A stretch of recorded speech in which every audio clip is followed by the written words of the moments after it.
Umami na lang.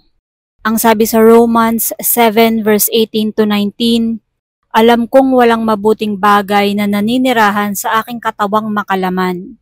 May kakayahan akong naisin ang mabuti, ngunit hindi ko lamang ito magawa, sapagat hindi ko ginagawa ang mabuting gusto ko. Ang masamang hindi ko gusto ang siya kong ginagawa. Kapag inaamin natin ang ating mga kahinaan, para itong sugat na tinatanggalan natin ng langib para malinis, malanggas at magamot.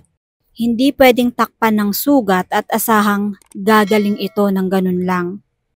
Hindi pwedeng takpan ang mga kamalian na hindi na itutuwid dahil ito'y hindi na maitutuwid pa kailanman.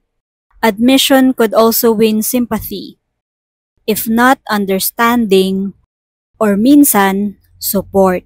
Kung marami tayong mga katangian, halimbawa, ang ating talino, ang yaman, ang ganda, ang tagumpay, marami ang maiinggit sa atin. Doon sa mga potensyal na maiinggit, makabubuting umamin tayo ng ilang kapintasan.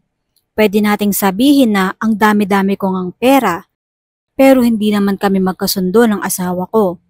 O kaya sobra kong successful, pero minsan nawawala naman ako ng oras sa aking pamilya.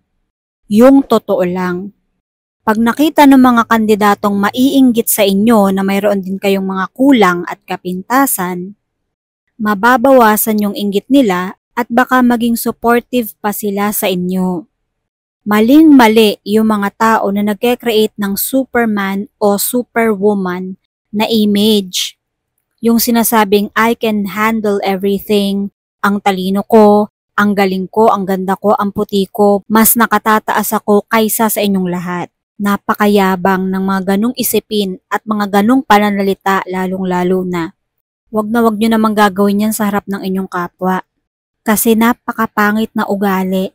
Yung tinitingnan mo ang sarili mo na nakatataas o nakalalamang ka sa iba. Kasi bilog ang mundo.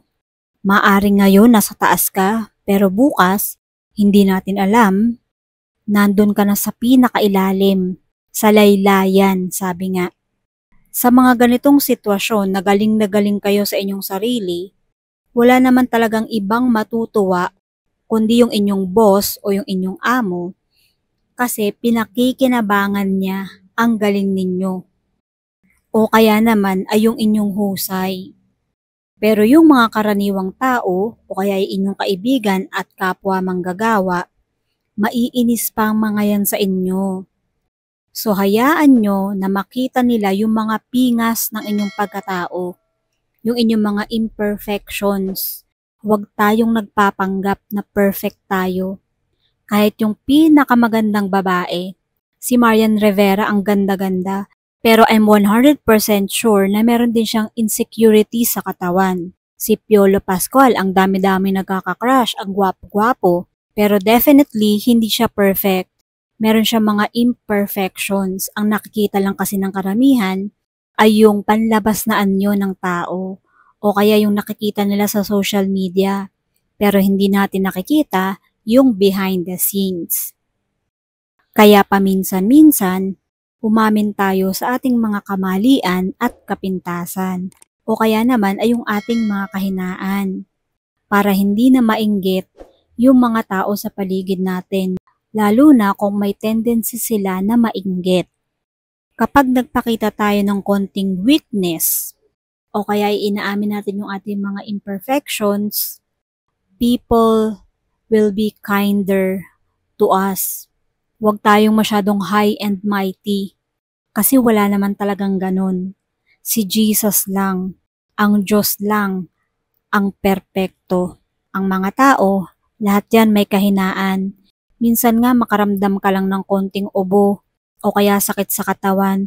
Di ba hindi mo na magawa yung mga bagay na gusto mo? Yung iba may migraine, hindi na makapagtrabaho, hindi makapagluto. Hindi tayo robot. So aminin natin yan sa ating mga sarili. God bless us all.